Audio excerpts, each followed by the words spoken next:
கல்யாண மேடையா, கலை உலக மேடையா, அரசியல் மேடையா, எந்த மேடையில் பேசினாலும் வீழ்வது நாமாக இருப்பினும் வாழ்வது தமிழாக இருக்கட்டும் என்று கூறியே தனது உரையை முடிப்பார் விஜயகாந்த்.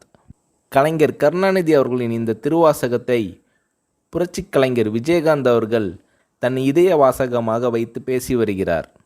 காந்தியார் வலியுறுத்திய கதர் ஆடையே விஜயகாந்த் அவர்களின் ஒரிஜினல் ஆடை.